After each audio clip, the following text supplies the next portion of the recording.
semuanya, selamat siang dan selamat datang di acara Workshop Padiwarna 2020. Perkenalkan, nama saya Natania. Hari ini saya akan menemani teman-teman di sini selama beberapa jam ke depan. Nah, sebelumnya teman-teman, aku mau mengajak kalian dulu nih, supaya acara hari ini dapat berlangsung lebih interaktif, aku mau mengajak kalian untuk membuka kamera kalian nih. Gak usah malu-malu teman-teman, meskipun yang belum mandi, kalian tetap ganteng dan cantik kok di mataku. Ya. Kemudian lanjut, aku mau mengingatkan teman-teman di sini agar tidak lupa mengisi pretest yang linknya dapat kalian lihat di slide PPT berikut. Nah, ini bisa langsung difoto atau mungkin di screenshot teman-teman, biar kalian nggak lupa. Atau mungkin kalian juga bisa langsung mengeklik link pretestnya yang tertera pada kolom chat. Nah, sambil menunggu teman-teman di sini mengisi pretest, aku mau membagikan informasi dulu nih. Misalkan nanti di tengah-tengah acara, teman-teman ada yang ingin bertanya, atau mungkin kalian memiliki pertanyaan-pertanyaan tertentu. Nah, kalian bisa simpan dulu pertanyaan kalian, atau mungkin dicatat juga teman-teman, biar kalian nggak lupa. Kemudian nanti bisa kalian tanyakan pada saat sesi Q&A. Kemudian lanjut tentang acara kita hari ini, dari judulnya aja nih, From Story to Motion. Dengarnya aja udah asik banget gitu kan ya. Jadi nggak cuma cerita yang sekedar cerita, tapi cerita yang bisa bergerak. Nah, untuk belajar bagaimana sih caranya kita menggerakkan dan menghidupkan cerita kita, hari ini kita kedatangan tim dari Quattrodia Kreatif. Bersama Kak Calvin Chandra dan Kak Alvan. Mungkin Kak Calvin Chandra dan Kak Alvan mau say hi dulu nih.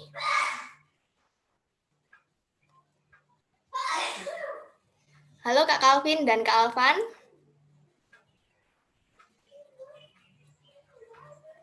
Oh, Kak Unmute ya? Tadi ke mute.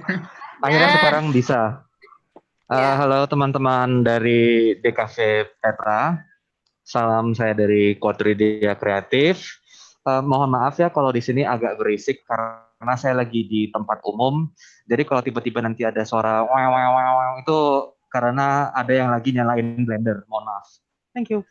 Ya, di sini saya bersama dengan tim saya, motion graphic artist di Quattrodia, namanya Alvan Khairuddin. Halo. Say hi dulu, Van. Halo. Gitu, kepada teman-teman di Cafe Petra. Ya, kira-kira perkenalannya gitu doang kali ya. Mau saya serahkan kembali ke Natania. Iya, terima kasih Kak. Ada kucingnya. Ada kucing. Jadi aku tuh punya kucing. Jadi kalau misal tiba-tiba lewat di depan itu maaf ya. Iya. Iklan. Ya, halo Kak Calvin dan Kak Alvan. Kemudian lanjut nih, aku mau cerita-cerita sedikit soal Quattrodia Kreatif. Quattrodia Kreatif sendiri ini merupakan studio desain yang terletak di Jakarta. Mereka sendiri berfokus di bidang motion graphic, animation, video production, illustration, serta graphic design. Nah, untuk teman-teman di sini yang mungkin kepo nih dengan karya-karya dari tim Quattrodia, kalian bisa langsung aja kepoin di Instagramnya di @quattrodiakreatif. Aku sendiri teman-teman waktu lihat Instagramnya itu kayak wow gitu loh. Karena karya-karyanya nggak cuma keren aja, tapi juga informatif banget. Jadi bagi teman-teman di sini yang memiliki minat nih di bidang motion graphic atau mungkin animation, kalian bisa langsung aja kepoin Instagramnya di @quattrodiakreatif. Kemudian satu lagi nih, informasi yang nggak kalah penting. Saat ini Quattrodia Kreatif terbuka untuk internship atau magang. Jadi mungkin ada nih teman-teman di sini yang lagi bingung mau cari magang di mana, atau mungkin lagi cari-cari tempat magang. Nah, kalian bisa langsung cek di Instagramnya Quattrodia Kreatif untuk mencari informasi lebih lanjut mengenai internship-nya ini. Betul sekali. Kita membuka kesempatan magang itu sepanjang tahun kok. Jadi feel free to join. Bisa daftar tiap tahun gitu ya, sambil cek-cek informasinya di Instagramnya. Nah, teman-teman di sini mungkin sudah selesai ya mengerjakan pretestnya. Oleh karena itu, langsung saja kita mulai workshop kita hari ini, From Story to Motion. Dari tim Quattrodia dipersilakan untuk share screen. Oke, aku share screen ya. Ya.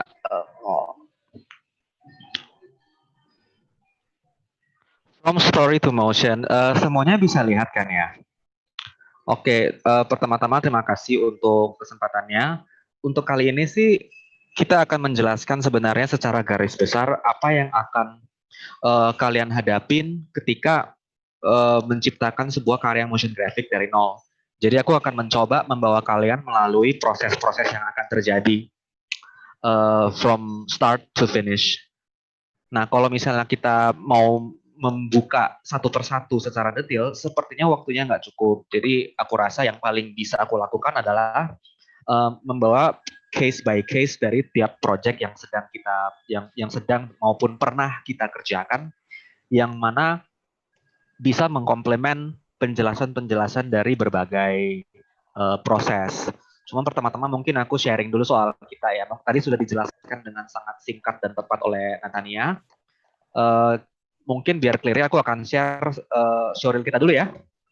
Kita ini basically sebuah creative studio di Jakarta Selatan. Ini aku putar dulu showreel kita tahun ini.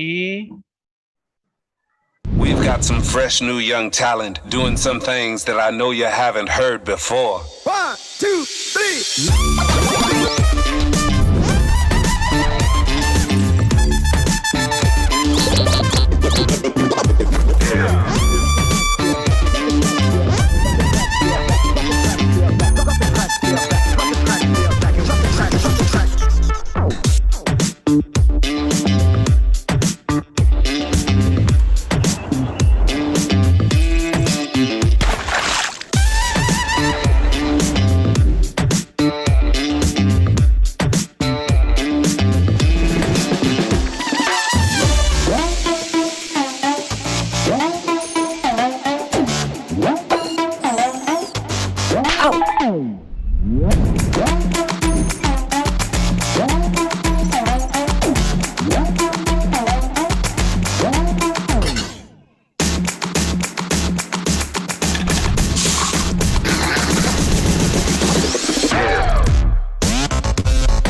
Iya, kira-kira seperti itu. Jadi kita sudah berdiri selama 6 tahun dengan klien ya macam-macam lah ya, dari beberapa perusahaan nasional maupun internasional, termasuk kerjasama dengan beberapa agensi juga. Jadi klien kita termasuk Garuda, Astra, berbagai industri perbankan hingga startup seperti Gojek. Juga kerjasama dengan beberapa agensi nasional maupun multinasional seperti MullenLowe, Pantare, McCann, TBWA, dan Gray. Nah, langsung aja, apa yang kita percaya bahwa untuk saat ini media komunikasi itu semakin evolve, dan sekarang media yang paling prevalent, media yang paling bisa dikatakan ubiquitous karena muncul di berbagai platform, terutama dengan meningkatnya kegunaan sosial media, dengan meningkatnya penggunaan smartphone adalah motion graphics. Karena let's face it gitu, attention span orang-orang yang sekarang ini sangat sempit, dan unfortunately attention span orang Indonesia yang lebih rendah dan literasi yang lebih rendah, orang-orang itu jauh lebih reseptif terhadap media audiovisual gitu. Nah, motion graphics ini menggabungkan audiovisual dan graphic design. Dan mungkin selama ini orang melihat ini sebagai sebuah art form, but kita merasa this is more than just art form, this is more than just eye candies, tapi it can be a very powerful tool to inform and inspire. Itu yang kita percaya gitu. Tidak hanya sebuah media untuk menginformasi, tapi juga bisa menggiring emosi dan menyampaikan ide serta mendeliver emosi-emosi yang berbeda yang tidak bisa disampaikan hanya melalui media audiovisual konvensional. Nah, di sini kita bisa melihat penggunaannya ya. Dari iklan hingga website hingga interaktif platform, terutama di sosial media, penggunaan motion graphic itu menjadi sangat prevalent, menjadi sangat pervasive di berbagai pola kehidupan kita. Nah, it's in your favorite IG story gifts. It's also in your favorite movies, di film-film favorit kalian. Yang sebenarnya kalau kalian perhatiin, motion graphic itu sudah ada dari zaman dulu. Saya kasih contoh. Ini saya akan putarin beberapa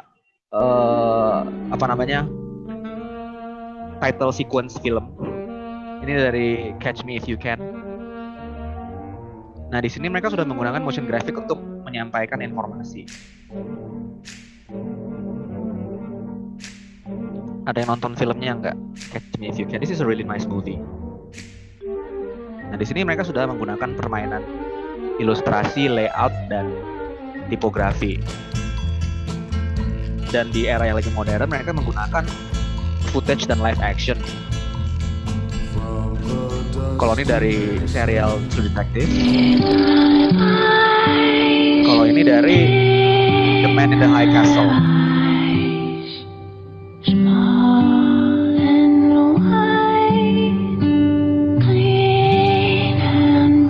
The love, the music, the beats, the taste and the heat and the need for embrace. In the color, the gaze, the meaning, the desire, in the flame of the voice and the spirit of the fire. When you cry for more, my name you weep. I am he who waits for you to reach. I reach for you and wait. When you lie half broken. Ya, itu salah satu contoh ya. Jadi menurut kita adalah it elevates graphic design works. Karena dia bukan memaksa ya, karena dia mengajak kita untuk berpikir dalam dimensi yang lebih tinggi. Ketika kita berbicara soal graphic design, kita hanya menggunakan dua dimensi kan. Sumbu X dan sumbu Y. Ketika kita berarah ke format yang lebih tinggi, mungkin ke format 3D, kita menambahkan dimensi kedalaman. Tapi ketika kita berbicara motion graphics, kita berbicara soal dimensi keempat, kita berbicara soal waktu, sehingga kita harus mikirin sequential narrative. Nah, kenapa motion graphics? Karena ada range ekspresi visual dan informative flexibility yang lebih luas lagi, di mana kita bisa menyampaikan informasi yang lebih fleksibel, ekspresi visual yang lebih fleksibel, karena kita memasukkan unsur naratif di dalamnya. Nah, kalau di sini berhubungan dengan poin-poin yang sedang akan aku utarakan adalah di Quatrodia tuh kita punya general flow of work. Pertama adalah analysis and ideation, kemudian kita masuk ke tahap design and production, dan kita akan masuk ke tahap motion dan post production. Ini adalah metode yang umum dipakai di berbagai studio sebenarnya. The thing is, biasanya proses-proses ini terpecah ke dalam beberapa perusahaan. Let's just say analysis and ideation itu di agency, design dan production itu mungkin di graphic house, motion dan post production itu akan ada di post production house atau di animation companies. Yang dimana di Quatrodia kita meleburkan itu semua menjadi satu. Nah, aku akan mencoba untuk menjelaskan dari sisi analisis dan ideation. Nah, sama seperti tugas-tugas yang mungkin kalian lakukan, sama seperti poin-poin yang diajarkan oleh dosen-dosen kepada teman-teman dalam kaidah-kaidah graphic design, tugas kita adalah menemukan koneksi, menemukan hubungan antara produk, antara brand, dan audience, di mana kita akan mendevelop visualisasi yang memadai, visualisasi yang sesuai. Sehingga plus kita harus punya certain logic untuk sequential narrative yang aku bilang tadi. Sensitivitas untuk berpikir secara cerita. Ini aku akan kasih contoh studi kasus ya terhadap klien kita dan pekerjaan kita yang baru aja selesai untuk Bank BTN. Untuk ranah analisis dan ideation ini untuk produk namanya BTN Solusi, yaitu produk namanya itu payroll. Jadi untuk produk penggajian. Uniknya adalah produk ini sebenarnya dijual untuk customer korporasi, untuk customer perusahaan. Namun benefit-benefit yang bisa ditemukan atau bisa dinikmati dari BTN Solusi ini sebenarnya lebih mengarah kepada karyawan dari korporasi-korporasi ini. Jadi ibaratnya ini agak tricky karena kita jual produk ini dengan customer perusahaan, namun benefit yang bisa dirasakan dari produk ini justru dirasakan oleh employee. Nah, di sini kita mencoba untuk mencari tahu kira-kira benang merah antara employee dan employer ini seperti apa. Kemudian kita mencoba untuk mencari poin komunikasi, kira-kira apa sih yang bisa stick ke dua segmen ini gitu. Nah, pertama-tama adalah kita menyadari kalau rentang usia untuk workforce yang saat ini sedang produktif adalah milenial. Milenial pada arti sesungguhnya ya, bukan istilah yang sering disematkan tanpa pikir panjang terhadap generasi muda, yang dimana generasi Z pun dibilangin milenial, padahal sebenarnya milenial itu ya kayak saya, usianya early 30s atau late 20s gitu, dimana mulai masuk ke usia-usia yang mulai concern terhadap masa depan. Nah, dengan milenial sebagai target audience ini kita mencoba untuk meng-create sesuatu yang bisa memvisualize aspirasi dari both customer dan target audience ini. Yang ternyata kita menemukan korelasinya adalah kedua generasi ini tumbuh dengan arcade gaming. Siapa yang nggak kenal sih dengan mainan-mainan kayak Time Zone, bahkan mungkin generasi-generasi yang kayak sekarang pun yang masih muda-muda pun ngerti gitu. Nah, generasi-generasi seperti saya tumbuh dengan bermain Time Zone, tumbuh dengan bermain arcade, dengan bermain dingdong. Nah, di sini kita ternyata menemukan ada satu korelasi di situ. Kita menemukan uniqueness dari audiens kita dan mengaitkannya kepada produk. Kita menciptakan metafora dari bagaimana work life itu sebenarnya sebuah quest dalam video game. Bagaimana work life itu adalah basically kita starting sebagai karakter berlevel rendah, tapi pelan-pelan kita berusaha, kita grinding, lama-lama kita naik level, dan setelah sekian lama kita bermain, pastinya kita akan mencapai level yang tinggi. Nah, dari situ kita menemukan satu poin yang ternyata bisa dipahamin oleh both audience dan both customer-nya. Kira-kira seperti itu. Nah, setelah itu, kita berbicara mengenai storyboard. Nah, disinilah sebenarnya poin bahwa sensitivitas terhadap sequence itu kita develop. Di sini naratif yang kita ciptakan adalah bagaimana kaitan antara employer dan employee itu dibangun. Employer yang baik adalah employer yang bisa mengempower employee mereka.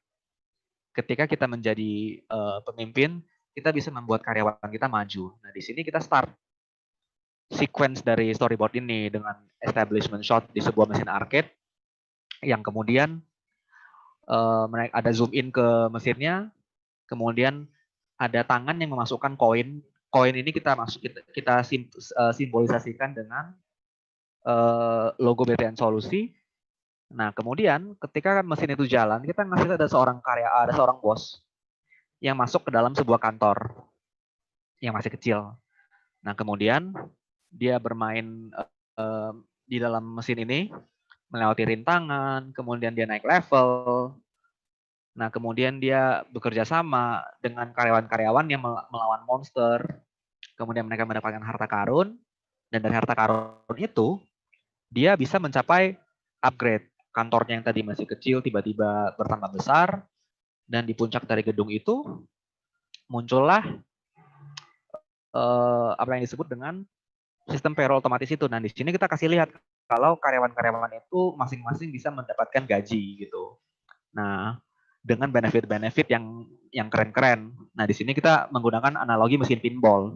Ternyata dari produk ini kita bisa menampilkan banyak hal, dari kredit ringan, kemudian ada pelatihan finansial dan wirausaha, kemudian kemudahan KPR. Nah, kita tampilkan dengan bola-bola pinball yang bouncing dari satu titik ke titik berikutnya.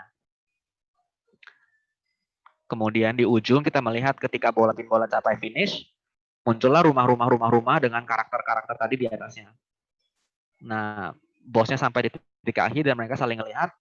Kemudian kita kasih lihat bosnya tersenyum di depan karyawan-karyawan yang sudah punya rumah, dan that's the ending. Kira-kira inilah yang sebenarnya kita kembangin ya.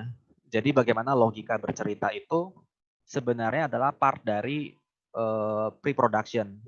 Di sini kita mempelajari produk, di sini kita mempelajari brand, dan kita mencoba menemukan koneksi dan bagaimana kita bisa secara visual dan ide mengkomunikasikan ide ini.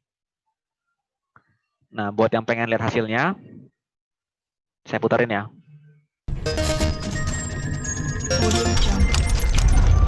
Menjadi pemimpin butuh persiapan. Untuk wujudkan mimpi satu demi satu, harus bekerja sama mempersiapkan masa depan untuk hadapi segala rintangan. Dan gapai kemenangan, raih hasil terbaik untuk perusahaan. Dengan payroll dari BTN Solusi yang sistemnya praktis dan otomatis. Juga benefit langit. Wujudkan impian dengan kredit ringan. Jaringan ATM-nya luas. Karyawan juga makin berkembang dengan pelatihan finansial dan wirausaha. Dan pastinya bisa bantu karyawan miliki rumah lebih mudah dengan KPR, guys. Karena hidup kita gak cuma tentang hari ini, tapi juga untuk esok nanti. Bersama BTN Solusi, impian jadi terlaksana. Dari Bank BTN. Ya, kira-kira secara garis besar itulah proses dari ide hingga menjadi video. Tentunya ini baru memberikan gambaran soal bagaimana kita berpikir secara abstrak. Nah, part yang tidak kalah penting adalah sebenarnya desain. Gimana kita menentukan pendekatan apa sih sebenarnya yang harus kita lakukan supaya kita bisa menemukan visualisasi yang secara konteks maupun secara style itu cocok. Nah, ketika kita sudah settle dengan ide dan story-nya, misalnya yang kayak BTN Solusi tadi, kan kita mikir kayak, ya udah kalau misalnya look-nya kita mau menggunakan ide kayak arcade gaming, tentu kita harus menemukan referensi dan contoh-contoh visual pendekatan visual yang sesuai dengan konsep yang mau kita bawa. Kita akan mengumpulkan mood board, kita akan mengumpulkan referensi, dan in some cases kita juga mendevelop konsep art. Ini untuk case tadi ini aku akan menggunakan project kita yang bernama Kinto. Gimana sih caranya kita mengconvey simplicity, gimana sih caranya kita menyampaikan freedom dalam sebuah video introduksi tentang penyewaan mobil yang berdasarkan subscription. Jadi, Kinto ini ibaratnya Netflix, tapi untuk mobil. Di zaman dimana beli mobil itu mahal banget, dan orang-orang itu males deh punya mobil. Salah satu alasan kenapa sampai sekarang saya nggak punya mobil adalah sebenarnya karena selain masalah biaya, saya juga males ngurusin asuransinya, males ngurusin servisnya, dan lain-lain. Nah, di sini produk Kinto ini dari Toyota hadir untuk mengakomodir orang-orang yang tinggal di kehidupan metropolitan yang sebenarnya they don't really have much time untuk ngurusin kepemilikan mobil. Mereka cuma pengen tahu pakai, kalau ada apa-apa nanti sudah ada yang ngurusin. Nah, di sini kita mempelajari brand identity dan mendevelop visual communication design yang bisa mengevoke the nature of being hassle-free. Kita mempelajari corporate identity-nya, kita pelajarin logonya, kita pelajarin warna dan lain-lain dari brand ini. Kemudian kita mencocokkan visual references dan kita mencoba untuk membawa visual yang kita develop sendiri. Nah, untuk konteks Kinto, bagaimana cara kita menerjemahkan hassle-free dan freedom? Pertama adalah secara logika visual, hassle-free dan freedom itu berarti objek-objek dan shape yang bagi kita terlepas dari outline. Jadi kita nggak pakai outline nih. Kita menggunakan warna-warna yang ngeblok. Kita menggunakan shading yang simple. kita menggunakan background yang mostly itu clean. Di situ kita mencoba untuk menerjemahkan hassle free itu secara visual. Style visual yang lebih simple, UI yang lebih simple, dan warna-warna yang lebih sederhana. Di sini warna-warna dari brandnya sendiri adalah Tosca, merah, dan biru tua, dan putih. Sehingga kita menerjemahkannya menjadi seperti ini. Dari storyboard, kita develop menjadi aset. Kita bisa lihat ya di sebelah kiri, storyboard artisnya sebenarnya kan masih terpengaruh sama gaya-gaya anime ya. Nah dari situ kita develop supaya look-nya itu sesuai dengan apa yang kita mau. Nah di sini kita bisa lihat it's mostly shapes and lines and very simple. Tapi kita masih mencoba untuk nge-retain bentuk dan desain mobilnya agar sesuai dengan realita. Warna-warna yang kita pilih pun masih dalam spektrum-spektrum yang tidak jauh dari warna-warna korporatnya. Nah, contohnya sebelah sini, yang di sebelah kiri, ilustrator untuk storyboardnya sangat anime sekali. Ketika kita terjemahkan ke dalam aset, tentu stylenya akan kita buat agar mampu menyampaikan poin dari kesederhanaan itu. Kita bisa kasih lihat background-nya very simple ya. Terutama adegan yang dalam mobil, hanya garis aja untuk ngasih lihat koloni interior. Sedangkan karakter-karakternya sendiri kita nggak menggunakan outline. Kecuali untuk di poin-poin di mana kita harus ngasih lihat perbedaan antara anatomi yang satu dan yang lain. Kira-kira seperti itu. Nah, ini saya akan kasih lihat result-nya. Enak ya punya mobil baru? Tapi tahu nggak sih, punya mobil itu sering direpotkan dengan banyak urusan dan biaya. Seperti biaya servis dan asuransi. Beratnya nabung buat uang muka, hingga ngurusin pajak yang membingungkan. Bareng Kinto, kini semua masalah teratasi. Anda bisa miliki mobil baru hanya dengan deposit biaya berlangganan. Mobil baru langsung diantar ke rumah Anda. Semudah itu, tinggal pakai. Kinto juga membuat Anda bebas repot, mulai dari biaya asuransi yang ditanggung Kinto dan servis yang diurus oleh Kinto di bengkel resmi. Makanya, mobil Anda akan terasa baru terus dan dalam kondisi optimal selama berlangganan. Dan tentunya makin hassle free karena pajak ditanggung juga sama Kinto. Cuma Kinto yang beri akses langganan dengan mudah. Bisa pilih mobil dengan beragam varian warna, mobilitas Anda pun termudahkan. Untuk berlangganan, langsung masuk website Kinto dan daftarkan diri Anda. Pilih mobil dan paket langganan yang Anda inginkan. Lanjutkan sampai ke pembayaran. Mobil siap dikirimkan ke rumah Anda. Nikmati pengalaman baru berlangganan mobil bersama orang-orang terdekat Anda. Kinto, pakai mobil, nggak pakai ribetnya. Ya, kira-kira seperti itu. Kalau teman-teman perhatikan, ada satu elemen lagi yang sebenarnya belum terjawab ketika kita berbicara soal desain, yaitu transisi. Di sini kita lihat banyak elemen-elemen visual yang tersampaikan dari satu poin ke poin lain, kita menggunakan transisi yang seamless. Pergeseran kamera, zoom in dan zoom out. Nah, itu sebenarnya akan masuk ke dalam poin berikutnya, yaitu motion graphics. Di Quattro Dia, divisi desain dan motion graphics itu terpisah. Jadi ada tim desain yang akan mikirin ilustrasi, yang akan mikirin layout, dan ada tim motion yang mereka yang bertugas menggerakkan. Nah, tim motion akan bekerja dengan dekat dengan tim graphic design, terutama untuk urusan teknis. Nah, bagaimana sih caranya untuk mempersiapkan agar project dan aset yang sudah kita develop ini ready untuk motion?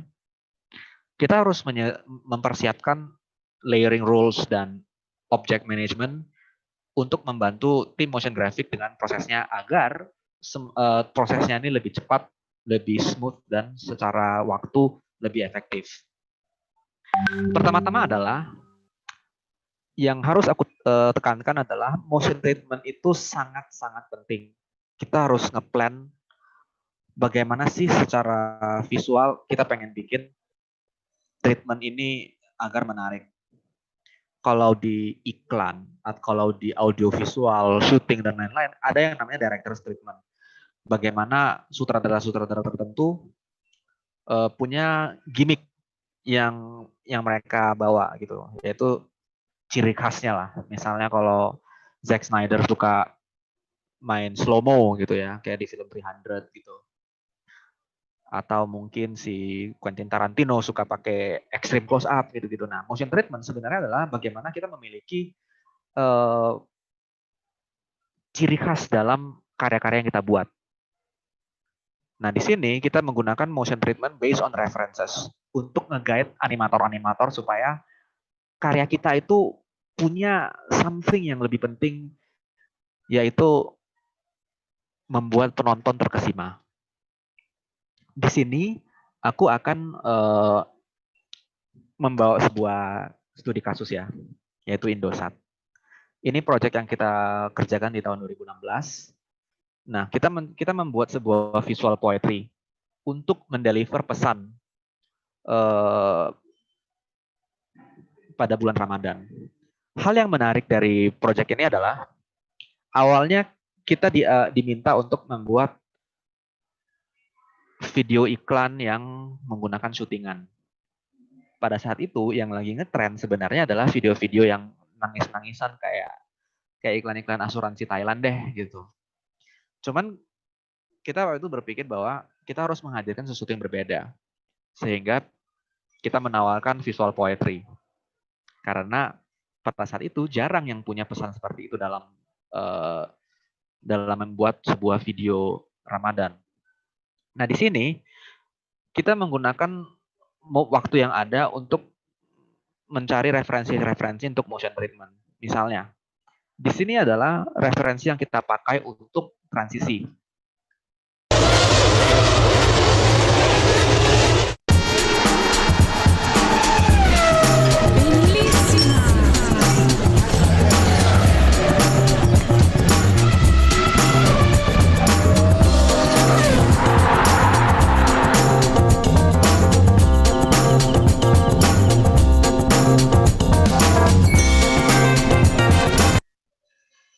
Nah, perhatikan bagaimana kreator dari video ini menggunakan objek, negative space, dan warna untuk menjadi transisi dari satu poin ke poin lain. Saya putar sekali lagi ya.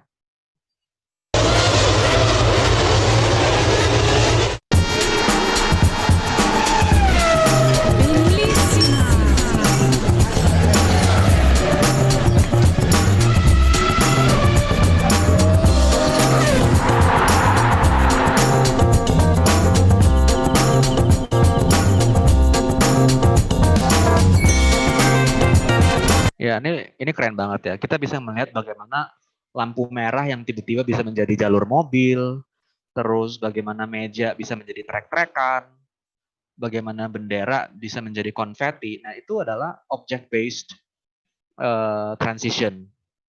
Itu kita jadikan ini sebagai inspirasi kita. Nah, berikutnya adalah kita mencari inspirasi juga untuk treatment frame by frame sama tipografi. Kita lihat dari video ini. Each veteran has his or her own story, and it's one of service and sacrifice. It's also a story about keeping us free. Free to wonder and explore, free to think beyond the boundaries, free to share stories of our own. So thank you to those men and women who bravely serve our nation. Thank you for the freedom to imagine greater.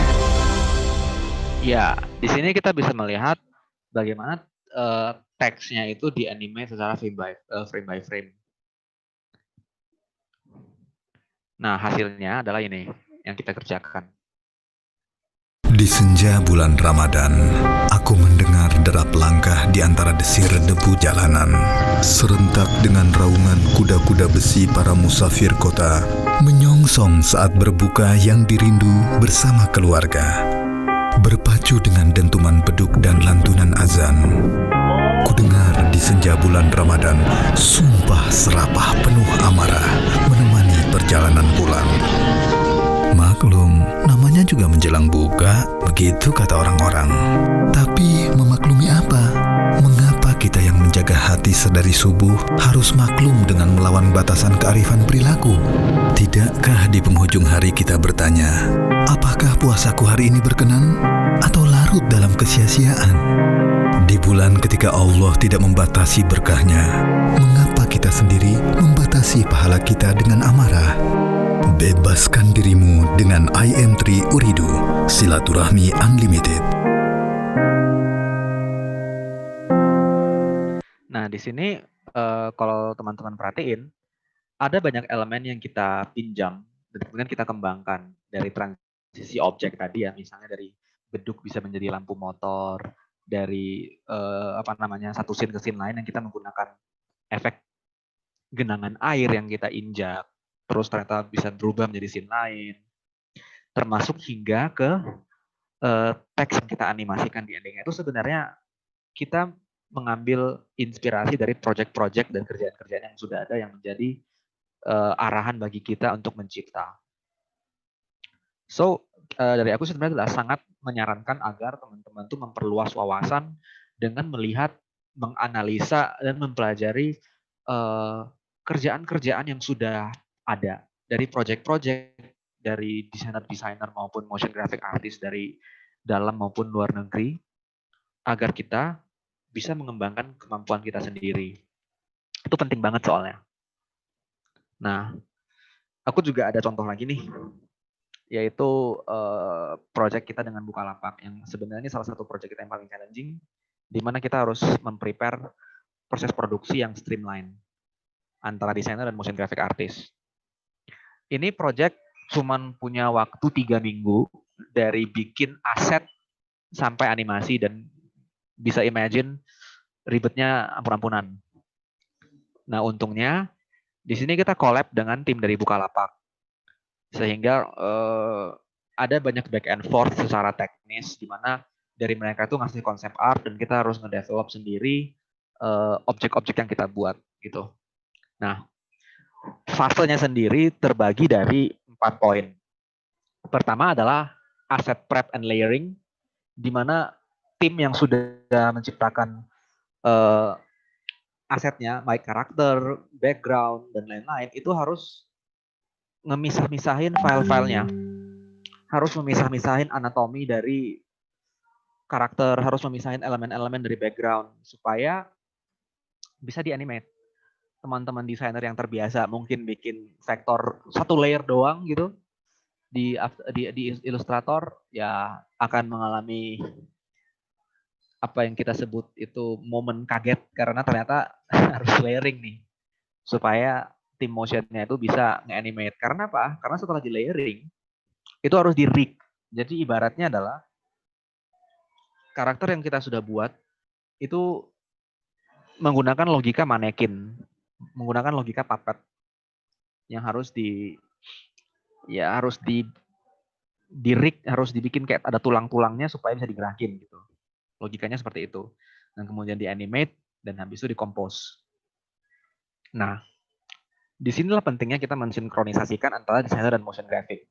File transfernya harus smooth, sehingga desainer itu harus nge-breakdown asetnya secara hati-hati. Contohnya seperti ini. Ekspresi-ekspresi harus di-analyze. Kira-kira perlu ekspresi apa aja sih untuk karakter-karakter tertentu? Oh, untuk scene ini misalnya dia nggak banyak ngomong atau dia nggak banyak adegan. Jadi kita cuma perlu mempersiapkan ekspresi dia senyum, merem, gitu. Kalau yang satu lagi mungkin dia lumayan banyak nih ekspresinya sih, karena adegannya lama, jadi harus bikin dia kaget, harus bikin dia merem, harus bikin dia senyum, dan lain-lain. Nah, ini semua kita create. Nah, kalau untuk karakter kita juga bikin 3/4 pose-nya, frontal, hingga tampak samping. Ini semua harus kita buat. Nah, dengan breakdown yang detail terhadap facial expression maupun anggota tubuh, kita bisa menciptakan animasi yang believable. Aku coba play.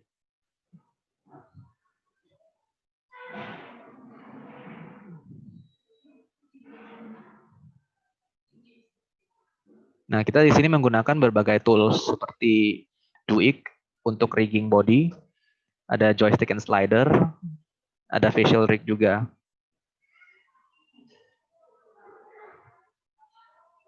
Nah, kadang-kadang itu juga termasuk post effect seperti cahaya, reflectivity, dan lain-lain kita akan animate juga nih. Dan ini akan melalui berbagai tahap tes. Karena kadang-kadang riggingnya juga nggak optimal. Gitu. Ini hasilnya. Hidup itu kadang seneng, kadang susah. Malah seringnya sih susah. Tapi kita nggak boleh berhenti. Mencari dan meraih kebebasan biar bisa happy bareng. Tenang, ada Bukalapak yang bikin asik hidup kita semua. Bisa jalanin hidup yang lebih seru, apapun aktivitas kita. Kenalin, SIP, simbol semangat baru Bukalapak yang punya 4 arti penting. Serunya belanja ini itu bukan cuma angan-angan. Asiknya bisa hidup nyaman.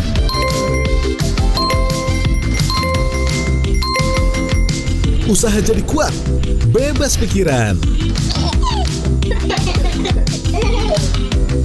Dan bareng Bukalapak, kita bisa bikin semua jadi kenyataan.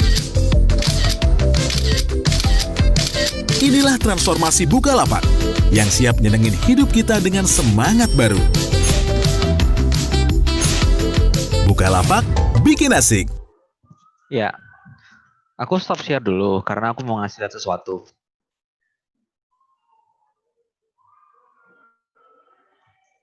What I want to show is kaidah di Quadrodia untuk layering. Jadi biar teman-teman yang mungkin penasaran, gimana sih kalau mau ngedesain buat motion, terutama untuk karakter ya, harus ngapain sih gitu. Nah, di sini kita ada yang namanya layering guide untuk illustration assets. Nah, ketika aset ilustrasi disiapkan dengan benar, selain proses animasi oleh animator akan terbantu, proses pembuatan aset juga akan lebih efisien. Teman-teman yang selama ini mungkin bikin aset itu sikat aja satu layer kan di Illustrator, nah akan kaget nih lihat-lihat nih di sebelah kanan. Di sini logikanya adalah harus ada pembagiannya. Ada background, kemudian kita bagi aja contohnya nih, ada left upper arm, kemudian ada left lower arm, kemudian ada hand, ada torso, terus ada left upper leg, ada left lower leg, kita habis itu ada foot. Jadi itu kita harus breakdown sih. Nah kemudian tergantung ya, kalau untuk wajah, berbagai ekspresi maupun sudut pandang depends on kebutuhan sih. Ada yang mungkin harus kasih lihat tampak depan, samping 3/4, ada juga yang enggak. Sebenarnya prinsipnya itu kayak wayang, kayak manekin, di mana setiap bagian yang mungkin akan bergerak akan dipisah menjadi layer yang berbeda untuk memungkinkan artikulasi. Dengan setiap sudut-sudut persendian yang harusnya dibuat rounded. Gitu. Ketika menyiapkannya, kita juga harus siapkan aset-aset wajah dengan berbagai ekspresi untuk memungkinkan perubahan ekspresi dalam proses animasi. Senang, kesal, takut, bingung, dan lain-lain. Kira-kira seperti itu. Jadi kebayang ya, ternyata prosesnya itu basically enggak semudah itu. Jadi, well, that's the general idea gitu. Kita sih tertarik untuk melihat teman-teman bisa bikin apa dalam di masa depan.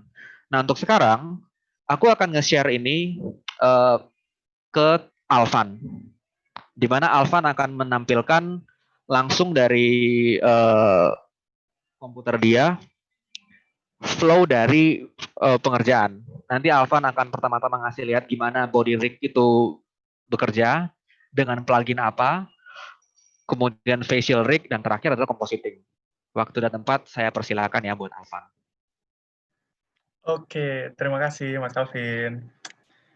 Baik, jadi abis ini aku bakal ngasih share screen gimana cara workflow-nya kalau misal di motion graphic, studio motion graphic. Seperti yang Mas Calvin jelaskan tadi, kalau kita tuh benar-benar bersinergi antara graphic designer sama tim motion, biar workflow-nya tuh benar-benar lancar. Oke, saya akan share screen. Ya, bisa dilihat teman-teman?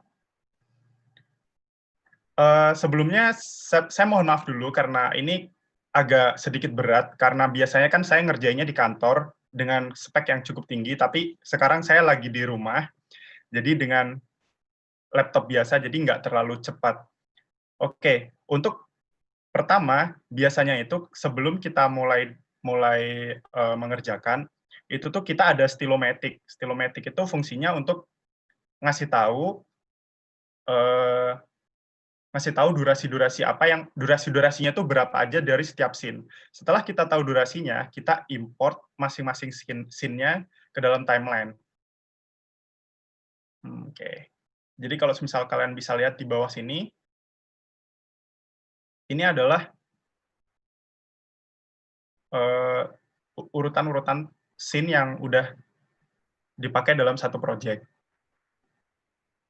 Ini dari scene 1, scene 2, scene 3, dan selanjutnya. Jadi memang benar-benar semuanya itu dimasukin langsung ke dalam satu timeline. Lalu, aku bakal ngasih contoh untuk penggunaan transisi yang Mas Calvin bicarain tadi. Kalau transisi itu benar-benar sangat penting di dunia motion graphic. Karena itu tuh bisa mempengaruhi feels, terus mempengaruhi engagement sama penonton juga. Terus itu juga bisa mempengaruhi story yang bakal kita bawain. Nah, contohnya di dalam satu scene ini.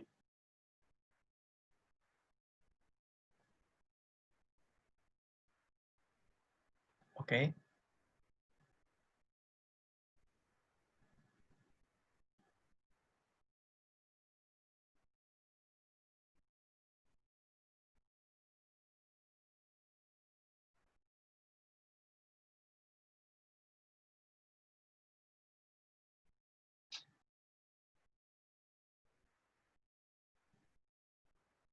Oke. Ya, kalau teman-teman lihat di dalam satu scene ini tuh dari scene 1 dan scene selanjutnya itu tuh saling berkesinambungan antara movement kamera, terus pergerakan elemen-elemennya. Ini tuh semuanya menyambung jadi satu. Itu tuh memang sengaja untuk memberikan kesan seamless gitu ke dalam videonya. Lalu kalau misal secara teknikal kita breakdown masuk ke dalamnya, ini kan masih dalam satu komposisi. Ketika kita masuk ke dalamnya, ini tuh terdiri dari berbagai komposisi yang lain. Jadi misalnya ini dari frame, katakanlah ini frame 7. Dari frame 7 nanti disambung ke frame selanjutnya. Habis itu nanti disambung lagi ke frame selanjutnya. Jadi untuk di After Effects itu memang mainnya itu dengan komposisi. Dari dalam komposisi itu saling disambung, terus di dalam komposisi itu kita bisa memainkan elemen-elemen yang ada di dalamnya. Oke. Kita ambil contoh untuk satu scene yang ada di dalam bengkel ini. Di dalam bengkel ini tuh ada beberapa elemen ya. Ini ketika orangnya jalan, terus ada montir-montirnya. Nah ini kenapa di awal ini montirnya nggak ada, ini montirnya nggak ada, terus tiba-tiba langsung nge-cut ada, soalnya itu tuh disesuaikan sama timing ketika dia masuk on screen di kameranya. Itu buat apa? Itu tuh fungsinya juga buat efisiensi kerja biar performa komputer kita tuh nggak terlalu berat. Jadi kita hanya mau menampilkan sesuatu yang apa yang akan terjadi di layar, nggak semua harus ditampilkan dari awal. Gitu. Oke, kita lihat lagi. Nah, oke. Terus tadi kan juga sudah disebutin kalau semisal proses layering dalam karya itu benar-benar penting, terutama bagian karakter untuk karakter rigging ya. Nah, ini aku ngasih tahu untuk body rigging-nya. Body rigging-nya ini juga berfungsi untuk kayak walk cycle. Oke, ini walk cycle-nya. Nah, kalau semisal teman-teman lihat di dalam sini, di dalam layernya, ini tuh benar-benar udah kepisah banyak banget. Mulai dari kepalanya, mulutnya, matanya, terus leher, tangan, bahkan tangan itu dipisah dari telapak tangan, terus tangan bawah, tangan atas, kaki juga sama, telapak kaki, terus betis, paha, gitu. Dan ini dikompil jadi satu karakter. Tapi untuk yang kita dapat dari tim motion itu tuh dari tim graphic design biasanya tuh lebih kompleks daripada ini. Yang biasanya kita dapat itu file mentahnya seperti ini.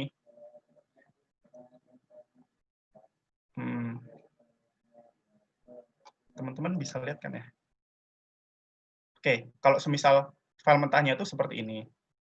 Jadi semuanya itu benar-benar dari satu scene ini tuh semuanya benar-benar dipisah. Dari mekanik 1, mekanik 2, mekanik 3, terus mobil, tembok, elemen supers-nya, terus icon-iconnya, ini tuh benar-benar semuanya kepisah dari tim graphic design.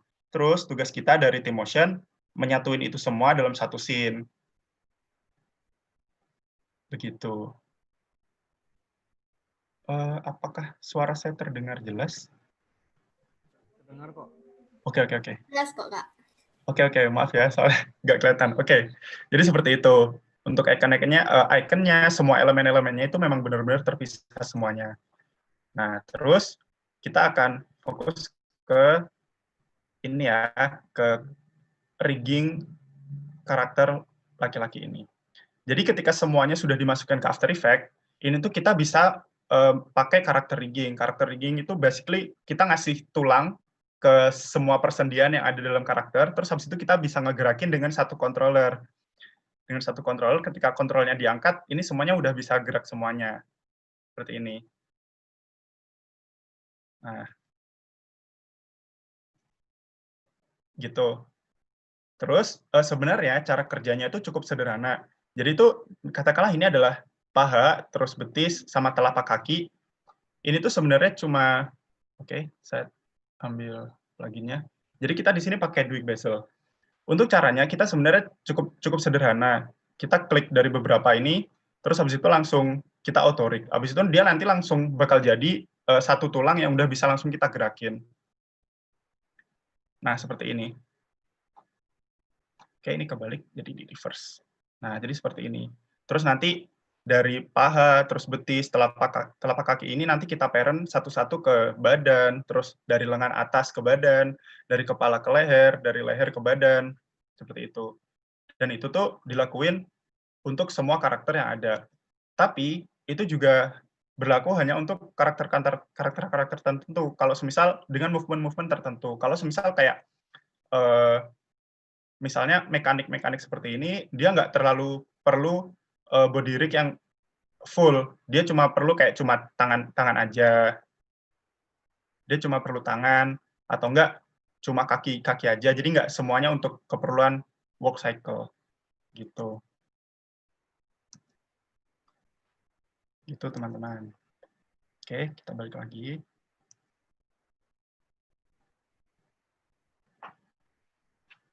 Oke, setelah ini kita akan ngebuka untuk yang face rig dari Bukalapak. Ini Kinto infografik, kita akan ngebuka dulu yang face rig. Sorry ya, mungkin agak sedikit delay karena komposisinya memang berat.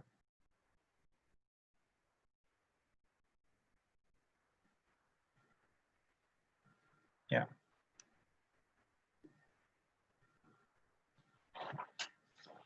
Nah, ini untuk yang face rig atau rig kepala untuk Bukalapak. Nah, di project ini tuh benar-benar challenging banget, soalnya waktu itu posisinya kita lagi WFH semua, jadi dari animasi, terus habis itu environment, terus karakter desain, semuanya tuh nggak berada di satu lokasi, jadi benar-benar koordinasinya itu harus benar-benar maksimal gitu. Kalau semisal ada salah satu komunikasi yang miss aja, itu pasti udah berantakan, apalagi dengan timeline yang cuma kayak 3 minggu gitu. Nah, untuk face rig ini sendiri, sebenarnya prinsipnya tuh juga sangat sederhana. dia tuh ada satu controller untuk menggerakkan semua pergerakan di dalam kepala ini. Jadi cara ngebuatnya itu juga gampang juga. Cara ngebuatnya itu gampang-gampang susah sih sebenarnya. Kita pertama ngebuat, oke bentar, aku tarik dulu interface joystick and slider-nya. Nah, kita di sini pakai joystick and slider. Jadi sebenarnya cara ngebuatnya itu kita ngegambar atau ngegambar bentuk kepala dari tampak depan, kanan, kiri, atas, bawah. Jadi ketika semua posisi itu sudah tergambar, nanti kita link posisi gambar itu ke dalam satu joystick. Oke, let's say seperti ini ya. Jadi ada 5 keyframe. Keyframe pertama itu keyframe tampak depan. Terus habis itu keyframe kedua tampak kanan, kiri, atas, bawah. Nah, setelah semuanya udah selesai, ini tampak depan, kanan, kiri, atas, bawahnya ini, kemudian kita link ke dalam controller ini. Nah, ketika sudah di-link, semuanya itu bisa ngikutin pergerakan dari si controller.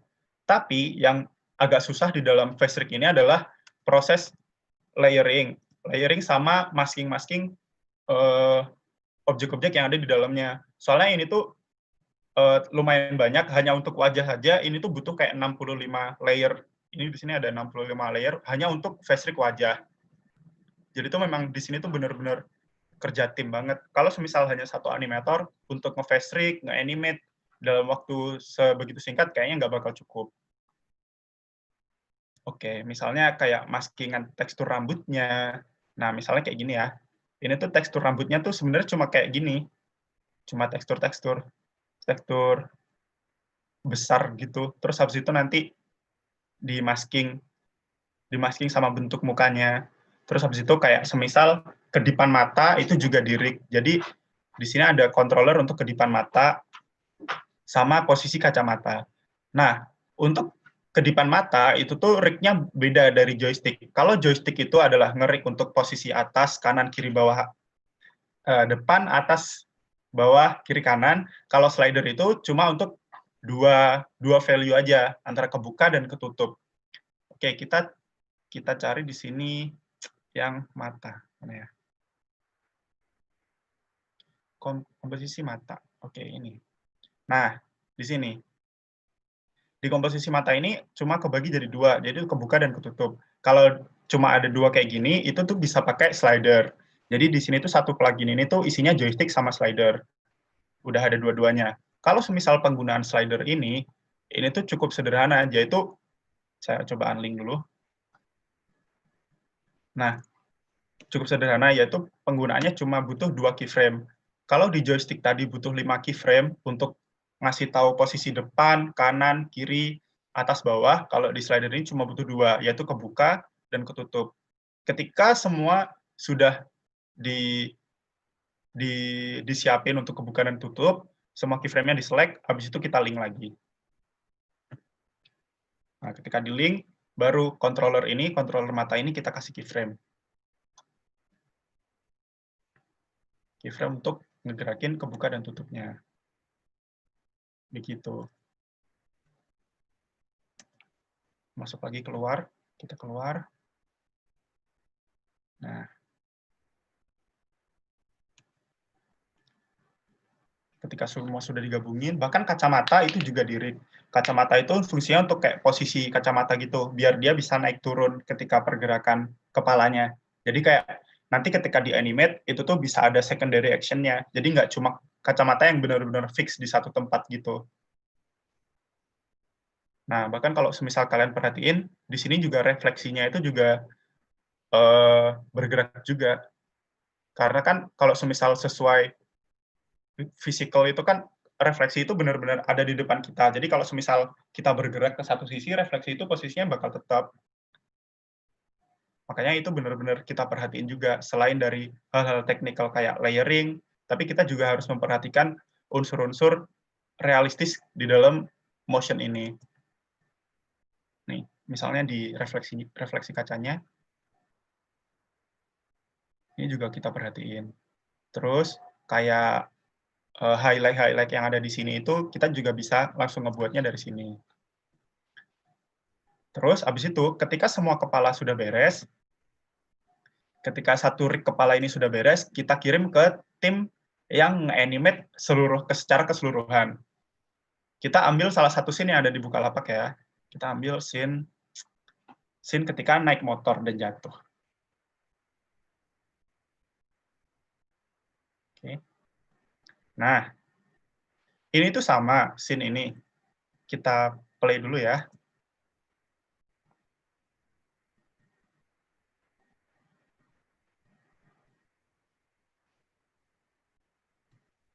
Nah, untuk scene ini tuh sama, kita juga masih tetap harus memakai face rig juga di helm. Jadi meskipun cuma helm, itu juga kita pakai face rig. Dan untuk pemisahan layernya juga benar-benar detail. Oke, kita coba masuk ke dalam karakternya. Kita masuk ke karakter, terus untuk helmet. Ya, kita masuk lagi ke dalam. Ya, di sini ini juga kita rig helmnya.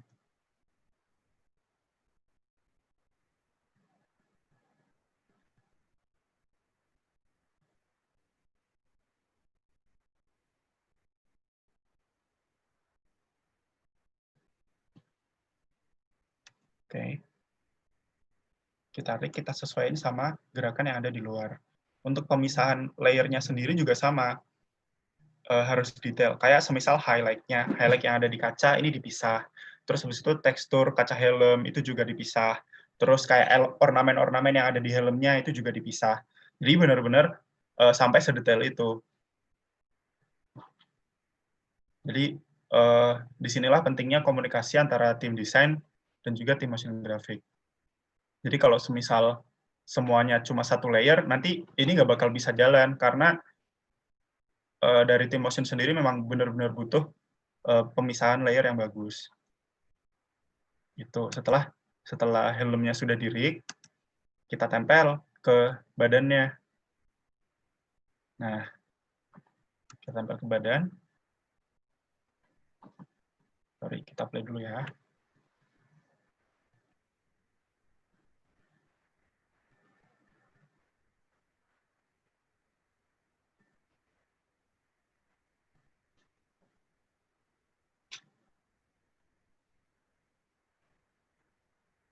Ya. Nah, kalau misal kita play, bakal jadinya kayak gini. Ya. Jadi benar-benar animate-nya itu dari kepala, badan, bahkan badannya ini juga menggunakan body rig di bagian tangannya. Jadi tangannya ketika badannya dia bergoyang gini, tangannya masih tetap bisa megang di handle stang motornya. Jadi sampai sedetail itu. Oke, dan di sini juga kita menggunakan post effect di beberapa layernya. Kayak semisal ini ada lampu, lampunya kita kasih kayak semacam glow, pakai dari Uniglow, biar bisa ada sedikit efek dramatiknya. Kayak motor, bodi motornya juga. Nah, kalau semisal ini semua nggak ada efeknya, oke, katakanlah ini aku matiin, ini tuh bakal jadinya kayak plain banget gitu. Makanya kita harus memikirin juga efek-efek yang bisa dipakai dalam satu scene. Oke. Nah, contohnya seperti ini. Di sini pun juga kayak ada backlight-nya, terus ada background glow-nya, terus bahkan refleksi yang ada di kaca ini tuh mengikuti gerakan si yang naik sepeda motor ini. Kalau misal kalian perhatikan di bagian sini, ini tuh bayangan dari orang yang naik motor ini tuh dia juga gerak. Tuh, bahkan untuk cahaya-cahaya yang ada di sini, terus kabelnya, itu semuanya digerakin dengan sedetail itu. Nah, untuk di dalam scene ini, khusus di dalam scene ini tuh kita juga menggunakan objek 3D, yaitu ada di ketika bannya jatuh di sini. Nah, tapi kalau semisal kita masukin 3D langsung raw-nya ke di dalam After Effects ini tuh bakal berat banget. Makanya kita itu masukin rodanya ini tuh udah hasil renderan alpha gitu. Bentar. Mana ya? Oke. Sebanyak ini jadi saya juga agak bingung gitu. Saya lupa mana aja yang untuk rodanya dan mana untuk ini. Nah, jadi untuk rodanya ini tuh udah hasil renderan dari MP4. MP4 yang alpha, .mov alpha. Jadi ketika kita masukin scene, ini bisa langsung ngeblend sama environment-nya. Bahkan untuk 3D-nya juga, kita juga ngasih efek-efek, post efek kayak glow, terus habis itu refleksi, dan stylenya itu disamain dengan scene yang ada di sini. Jadi meskipun 3D, tapi juga kita tetap memperhatikan style yang dibawain dalam satu scene itu. Jadi nggak cuma asal 3D ditempel, satunya realis, terus satunya cartoony gitu, nggak bisa. Jadi harus benar-benar bisa nyesuaiin style sama fungsional dalam desain itu.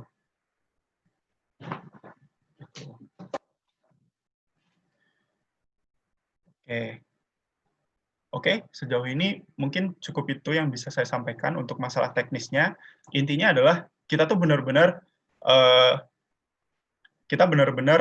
ngasih komunikasi yang benar-benar bagus antara tim desainer, terus motion designer, dari creative director, art director, itu tuh komunikasinya harus benar-benar bagus, dan nggak boleh ada terjadi miskomunikasi. Soalnya kalau misal ada miskomunikasi, nanti pasti dari segi teknikal dan juga proses kreatif itu pasti bakal susah untuk proses pengerjaannya.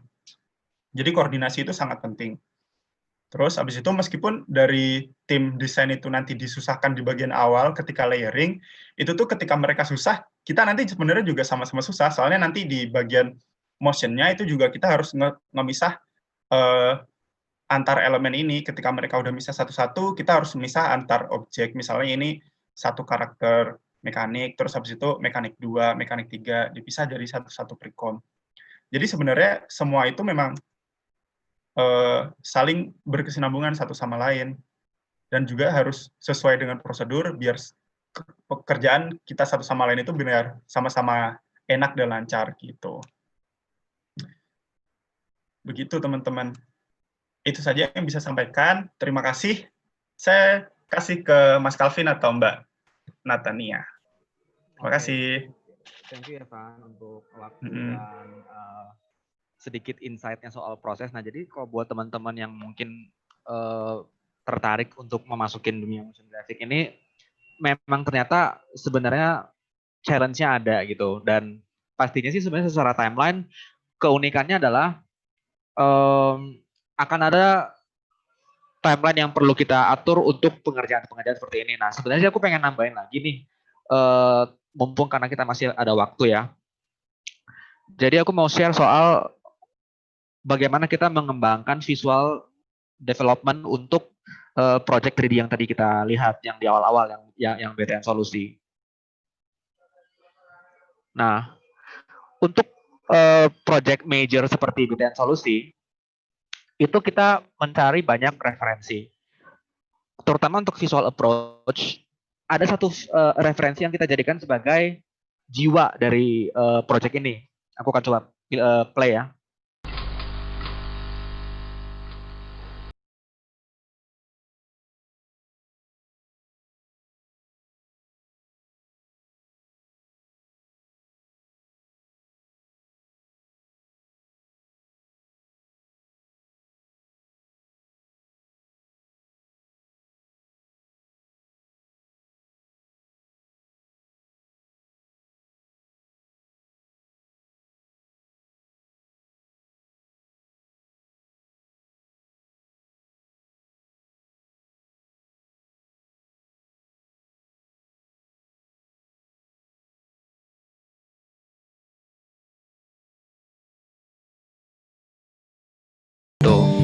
Nah, ketika kita menemukan video ini, kita jadikan ini sebagai benchmark.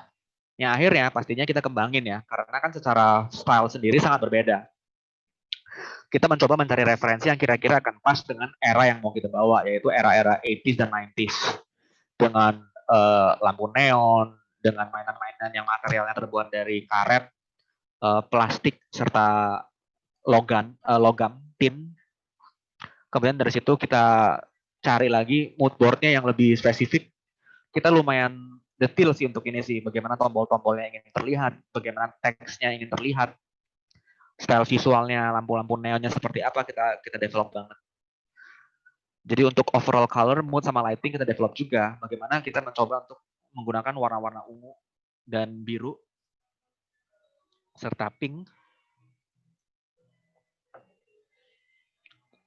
yang kita rasa ini sudah tergambarkan secara universal. Kemudian untuk material tekstur dan render juga kita cari looks-nya yang akhirnya akan kita kembangin. Bahkan ke bentuk juga kita cari referensinya. Nah, di sini kalau teman-teman lihat, ini kita ada referensi-referensi khusus untuk setiap scene. Sedetail itu. Gitu.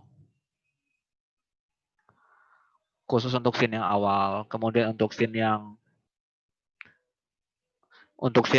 pinball, untuk scene yang ada rumah-rumahnya, kita cari referensinya juga, kita kembangin.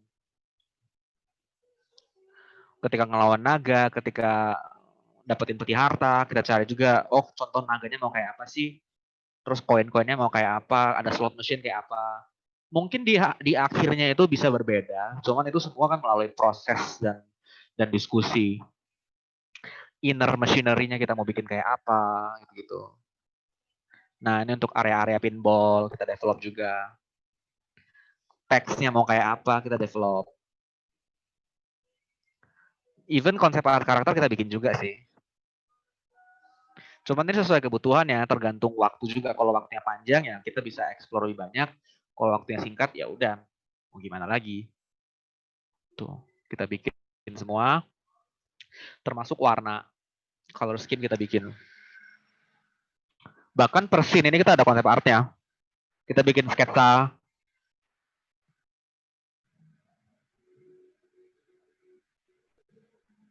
Bahkan mekanisme bangunan.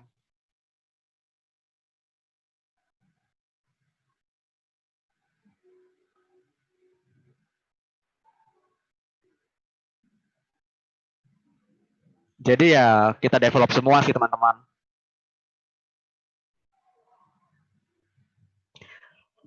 Well, intinya adalah the more time we have, the better we can prepare for things. Eksplorasi-eksplorasi seperti itu. Kita bikin semua. Nah, tadi si Alvan sempat discuss soal stilomatic ya. Apa itu stilomatic? Nah, sebenarnya ini adalah menjadi guide animasi untuk teman-teman motion. Termasuk juga ketika kita berbicara soal video ya. Nggak mungkin kita main bikin aja videonya tanpa mempertimbangkan durasi, pacing, dan lain-lain. Sehingga ada poin di mana ketika kita bikin storyboardnya dan sudah approve, kita akan bikin stilomaticnya seperti ini.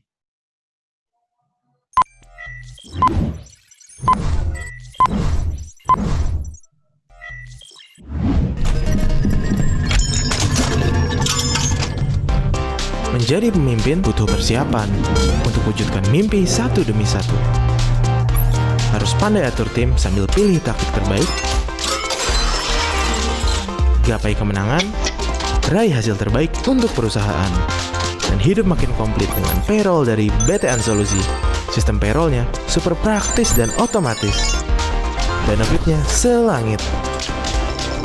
Wujudkan impian dengan kredit ringan, jaringan ATM-nya luas, karyawan juga makin berkembang dengan pelatihan finansial dan wirausaha.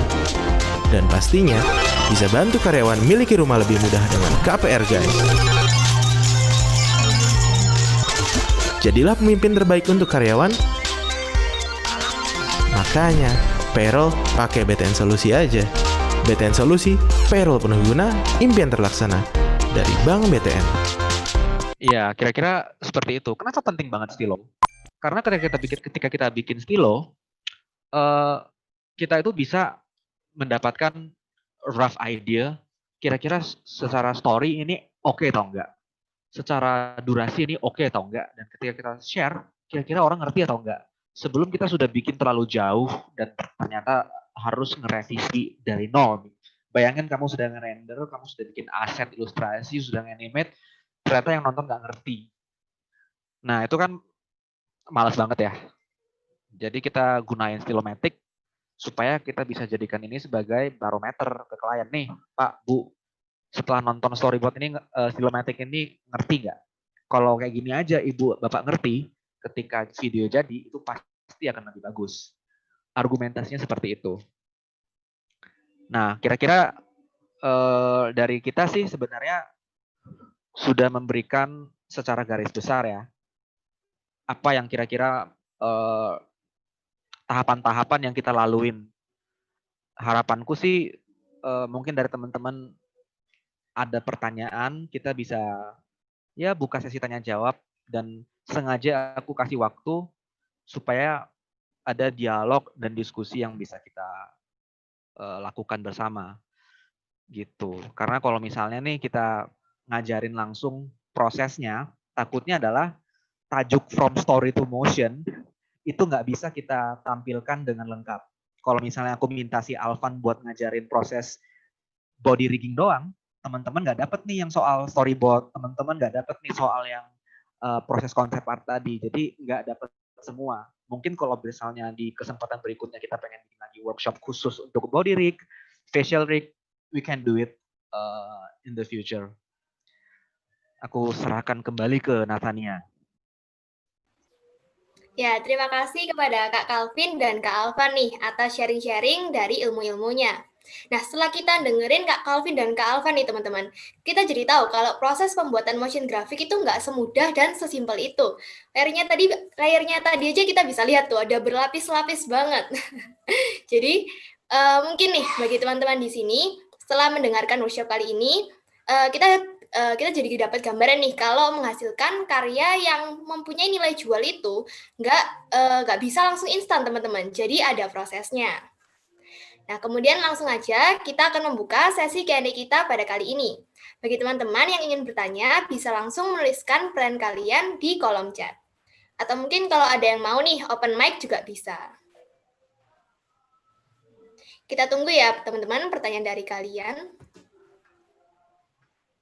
Silakan bertanya, tidak perlu sungkan-sungkan.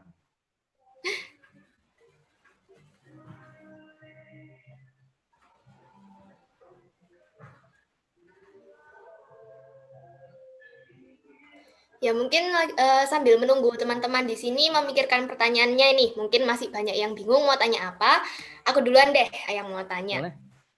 Oke, aku mau tanya dulu, terserah deh mau Kak Calvin atau Kak Alvan yang jawab. Misalnya nih Kak, waktu proses brainstorming, biasanya kan ada beberapa orang gitu ya, nggak cuma satu orang aja. Nah, kalau dari tim Quattro dia sendiri gitu, waktu brainstorming kan biasanya ada berbagai macam ide gitu kan. Satu orang sama orang yang lain tuh idenya beda-beda. Nah, kalau dari Kak Calvin dan tim Quattro dia sendiri nih, gimana sih caranya supaya bisa mencapai satu ide itu? Gitu aja sih. Ini kita berbicara dalam ketika ada banyak orang yang brainstorm, terus keputusan siapa yang ngambil keputusan soal ide, siapa yang dipakai, maksudnya gitu ya? Atau gimana? Ya, sorry Kak, suaranya kecil. Oh, ketika proses brainstorm sih sebenarnya sih kan biasanya sih aku akan nge-assign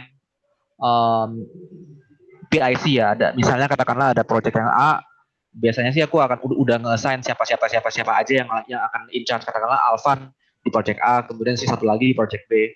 Nah, di sini kan sebenarnya di Quattro itu kan ada hierarki. Saya sebagai creative director yang akan menjadi moderator sebenarnya untuk memilih ide-ide mana yang akan dipakai. Jadi sebenarnya ada satu sesi khusus di mana semua orang bisa contribute ke dalam satu project ini.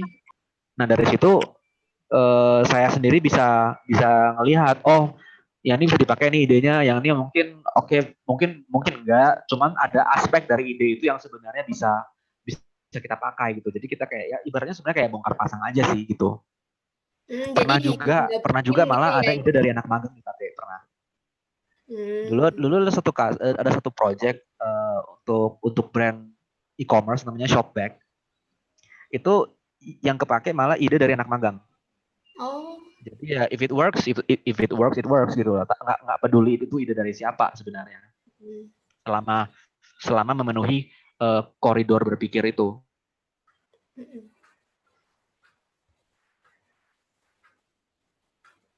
Halo Kak Calvin? Sepertinya dia disconnect deh. Iya, keputus ya sepertinya. Nah, ini kita ada pertanyaan-pertanyaan lain nih. Mungkin Kak Alvan mau bantu menjawab nih? Oke, mungkin ini ya. Wah, ya, banyak nih. Ini aku bantu bacain ya, Kak. Ini ada Oke. pertanyaan pertama dari Kak Deren. Halo Kak, mau tanya. Tadi kan kita bisa lihat layer dari proyeknya sangat banyak. Kalau bayangan saya tidak mungkin dikerjakan satu orang. Kira-kira workflow secara timnya itu bagaimana ya, Kak? Misalnya, apakah satu animator mendapatkan job untuk animasi helmnya, untuk helmnya aja, atau yang lain? Terus durasi satu proyek berapa lama sih, Kak? Terima kasih. Oke, terima kasih sudah bertanya. Jadi kalau semisal, gimana ya, workflow-nya itu biasanya, jadi dalam satu project, katakanlah untuk Kinto infografik aja yang kemarin, yang tadi aku kasih lihat itu, Kinto infografik yang biru-biru itu tuh dikerjain cuma 2 orang, satu graphic design, terus satu motion designer-nya. Jadi cuma kayak, jadi semua yang layering, terus aset ilustrasi, itu juga cuma satu orang. Tapi juga kadang juga perlu keroyokan sama teman-teman yang lain, soalnya kita tuh pembagian job-nya itu per project. Jadi misalnya saya dapat project Kinto infografik, terus misalnya nanti Natania dapat project BTN, terus misalnya nanti graphic designer yang lain dia dapat project yang lain. Jadi memang benar-benar satu project itu biasanya ada beberapa orang yang in charge. Dan kalau semisal ada beberapa teman yang kosong, biasanya kita juga langsung minta gitu, ayo tolong bantuin keroyokan gitu. Tapi benar-benar semuanya itu in charge ke beberapa satu atau dua orang yang benar-benar sudah ditunjuk. Hai, sorry tadi putus. Yang mimpin gitu ya. Halo Kak Calvin. Iya, tadi terputus. Tadi sampai mana ya? Iya, tadi sudah terjawab ya untuk pertanyaanku. Ini ada pertanyaan lain dari para peserta. Barusan ini pertanyaan dari Kak Deren sudah dijawab sama Kak Alvan. Iya. Ya, mungkin sudah terjawab ya untuk pertanyaannya Kak Deren. Kita lanjut aja nih. Pertanyaan dari Stephen Ligo. Mungkin sekarang Kak Calvin nih gantian yang jawab. Kak, gimana sih cara mengatur waktu untuk mencari referensi, desain aset, dan compositing supaya dapat membuat hasil yang maksimal dengan waktu deadline yang terbatas dari klien? Terima kasih. Well, pastinya itu nggak semuanya satu orang sih. Jadi role-nya pasti kebagi-bagi. Kayak misalnya Alvan udah pasti dia kerjanya kan lebih ke tim motion ya, dia nggak bikin aset gitu. Jadi misalnya nih untuk satu project yang selevel Kinto ya, yang pastinya tadi dia nggak seribet BTN, biasanya kita akan satu orang ilustrator, satu orang motion, sesimpel itu gitu. Dan itu Kinto sendiri kemarin berapa lama ya, Van ya? Itu berapa ya? 2 minggu apa? Jadi 1 minggu untuk aset, terus 1 minggu untuk motion. Untuk motion, nah gitu. Jadi kalau untuk referensi sih, biasanya sih sebelum pengerjaan aset ya kita pasti nyari referensi dulu. Iya betul. Gitu. Dan biasanya referensi sih kita carinya juga cepet sih sebenarnya, si referensi itu kayak sehari juga bisa nemu banyak kalau fokus gitu. Dan saya sampai sekarang saya sendiri juga masih ngerjain, masih nyari referensi, masih bantu buat mikirin konsep. Kadang-kadang storyboarding saya juga terjun. Jadi ya mau aja sih. Gitu. Ya, gitu ya jawabannya buat pertanyaan Kak Stephen Ligo. Kemudian lanjut nih, ada pertanyaan dari Kak Meliana. Halo Kak, saya mau tanya, buat yang project BTN itu buatnya dari pre sampai post production kira-kira butuh berapa lama ya? Lalu boleh lihat tidak ya BTS di softwarenya waktu ngedit? Penasaran soalnya keren banget. Terima kasih. Oke, thank you atas apresiasinya. BTS di software nanti sih kita rencana bakal publish. Cuman kalau untuk sekarang sih kita nggak pegang filenya. Nah, sebenarnya ya kalau mau jujur-jujuran ini project gila banget karena waktunya nggak bisa dibilang nggak terlalu ideal, meskipun nggak terlalu ngeri juga sih. Idealnya sih sebenarnya sih 2 bulan harusnya untuk project seperti itu, 2 bulan. Cuman jadinya kita cuma punya waktu 1,5 bulan. Nah dari situ sendiri sih kita minta bantuan tim eksternal sih kebetulan. Jadi yang ngejar 3D-nya itu tim eksternal tim, dan itu pasti itu animatornya sendiri ada 4 orang. buat ngerjain BTN. Nah, cuman untuk development storyboard, stylomatic, story, konsep art itu di kita, itu di internal. Itu lumayan sih, maksudnya lumayan lika-liku lah projectnya, karena sejujurnya itu juga pertama kali kita bikin yang something yang fully 3D dari nol ya. Gitu, cuman ya we took the challenge dan untuk rendernya sendiri juga kita pakai render farm. Kalau pakai komputer sendiri nggak kelar sih buat ngerendernya. Nah, from ide sendiri sampai ke storyboard aja kita makan waktu sekitar 2 mingguan. Karena kan itu back and forth ya, kita present konsepnya, oke, masuk, kemudian kita develop storyboardnya, mengalami perombakan beberapa kali, terutama when we talk about corporate clients gitu, kita nggak bisa expect mereka untuk langsung ngerti maksud dari ide kita. Pasti teman-teman desainer banyak yang, apaan sih klien kok goblok ya, gitu. Well, mohon dimaklumin. Mereka tuh bukan desainer gitu kan. Mereka tuh orang korporat, mereka tuh expert di bidang mereka masing-masing. Dan mereka di situ butuh kita sebenarnya untuk mengkomunikasikan ide dan konsep. Jadi ya bersabar aja. Dan beberapa kali juga kita emang harus ibaratnya nge-educate ya, kayak ngasih tahu, oh kenapa ini bisa works, kenapa prosesnya harus seperti ini. Dan ya di situ juga ada kontribusi dari tim account maupun marketing yang istilahnya mewadahi kebutuhan klien, ngebantuin kita untuk mengkomunikasikan ke mereka kayak, Bu, ini ketika Ibu ngasih revisinya sekarang ini kita nggak mungkin langsung jadi loh. Kita butuh waktu loh buat ngerjain gitu-gitu. Nah, dari situ sebenarnya pinter-pinternya kita untuk mengalokasikan waktu. Nah, dari 2 minggu pengerjaan kreatif konsep itu kan dari akhirnya kelok nih storyboard seperti ini. Habis itu kita jalan bikin konsep art. Dari situ kita bikin konsep art, baru tim 3D-nya jalan. Nah, itu juga secara 3D juga kita lumayan tuh ngejar, apalagi pas di tengah-tengah kan tim kita ada yang sakit gitu kan. Akhirnya wah harus nyari nih konsep artis lain gitu untuk nge-backup tim kita yang sakit ini gitu. Jadi ya cuman ya thankfully projectnya selesai dengan cukup memuaskan sih. Gitu. Nah, kalau balik ke pertanyaannya untuk ngatur waktu, ya itu it's not always ideal sih, nggak selalu ideal gitu ya. Ketika kita masuk ke industri ini, ketika teman-teman belajar di kafe, aku rasa udah paham lah. Pasti di kampus sudah pernah ngalamin yang namanya seminggu ini tiap mata kuliah ada tugasnya, yang mana semua mata kuliah ini deadline-nya minggu depan. Di dunia kerja juga nggak jauh berbeda. Gitu. Ya, terima kasih atas balasannya, Kak. Kemudian lanjut nih, ada pertanyaan dari Deborah Audrey. Halo Kak, mau tanya, kalau cara buat motion graphic, buat kayak lirik video gitu gimana ya? Apa ada aset yang perlu disiapkan atau ada plugin-nya gitu? Terima kasih.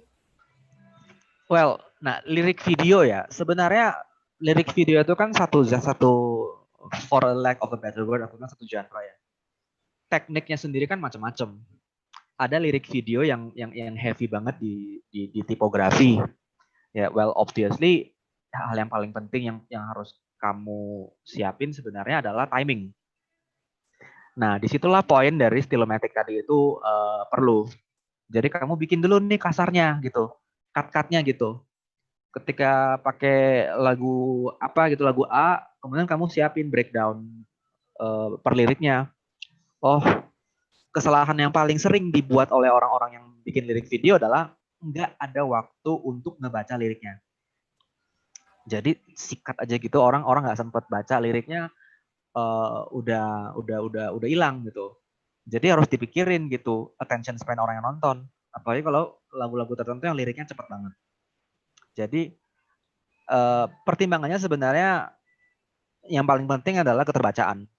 Nah dari situ akan kepilihkan, akan ketahuan kan font seperti apa yang akan kamu pakai. Kalau fontnya terlalu dekoratif dan pacing lagu yang terlalu cepat, orang nggak sempat baca juga salah, ya kan? Kemudian tentunya soal plugin apa yang mau kamu pakai itu sebenarnya tergantung dari kamu mau bikin lirik video seperti apa. Kalau ada elemen-elemen tambahan dalam video itu, ya depends. Mungkin ya kamu ada karakter di dalamnya kan, kamu mau ngasih lihat karakternya tuh loncat-loncat di atas huruf-hurufnya, I don't know gitu ya. Mungkin kamu akan perlu body rig seperti yang tadi dijelaskan sama si Alvan gitu. Kalau di sini ternyata kamu malah lebih bermain dengan partikel, ya mungkin kamu akan perlu plugin-plugin yang ngasih efek-efek partikel seperti Red Giant atau plugin-plugin lain gitu-gitu. Sebenarnya itu semua tergantung kepada pendekatan kamu seperti apa secara visual gitu. Ada lagi yang mau bertanya? Ya, terima kasih Kak Calvin atas jawabannya.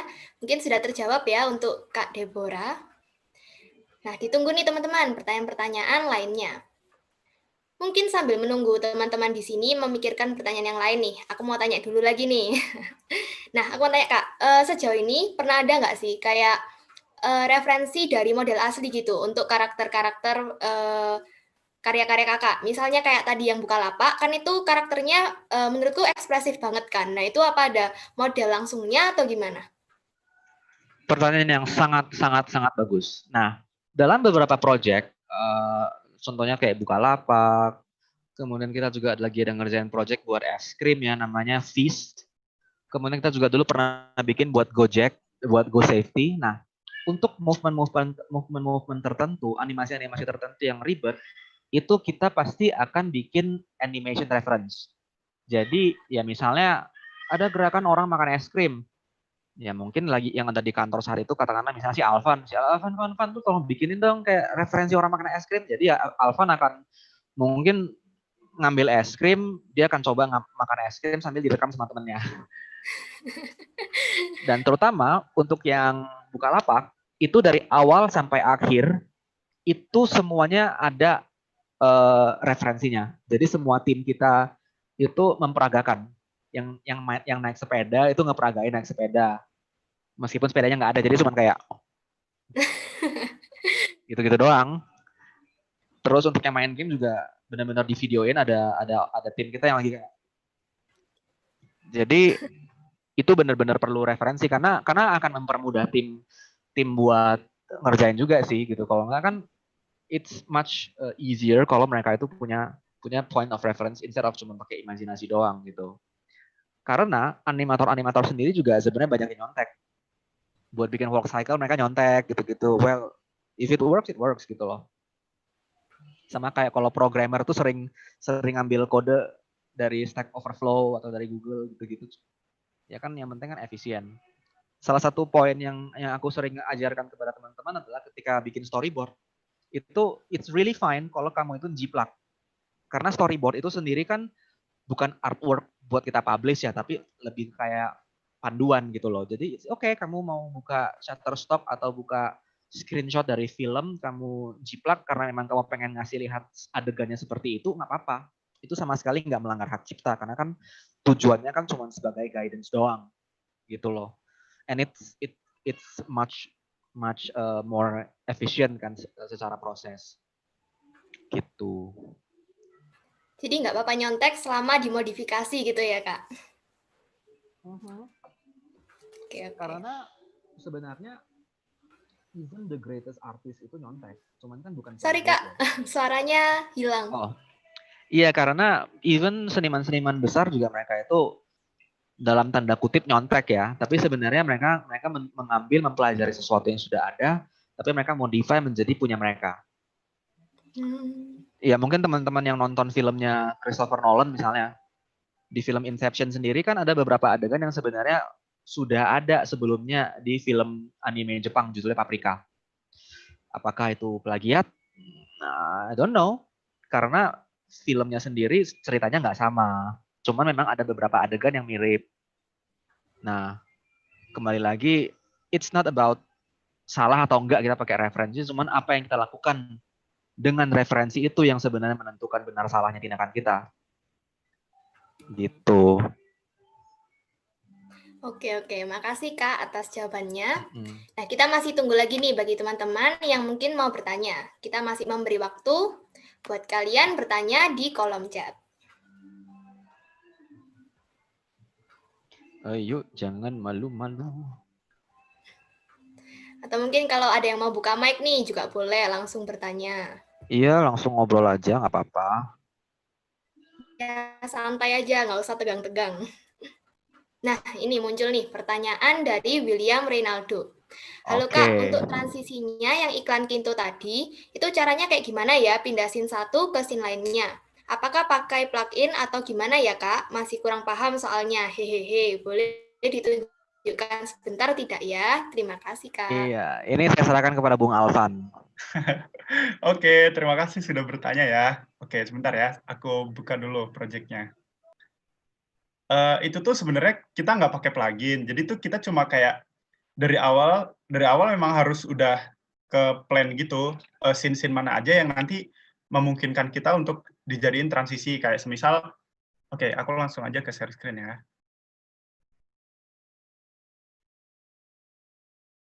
Oke. Oke, ini adalah semua satu scene utuh. Nah, misalnya jadi dari sini, ini ada transisi, kalau semisal kita lihat scene-nya, kita lihat dulu ya. Dia ada orang jalan, terus kemudian ada orang lain menawarkan kayak biaya servis sama biaya asuransi, terus dilempar ke atas, itu juga bisa dijadiin transisi. Kita mainin transisinya pakai kertasnya. Kita lihat habis ini ya.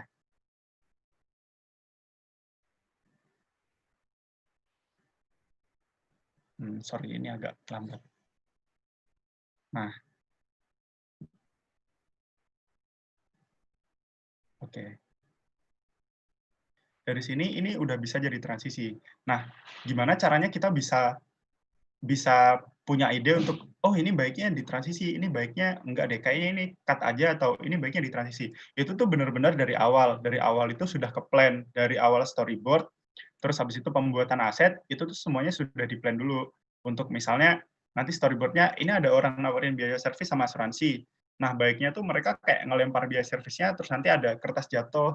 Nah, gitu nanti kalau misal plan-nya udah ada, kita sesuaiin asetnya sama bahan-bahannya. Misalnya yang ada di sini, ini tuh kertasnya itu sebenarnya kita pakai 3D. Jadi kayak cloud simulate gitu, kita ngesimulasi kertas untuk dijadiin transisi. Nah, terus habis itu kita kasih di atas layernya, terus kita tempelin di bawah sini, di antara kedua scene ini.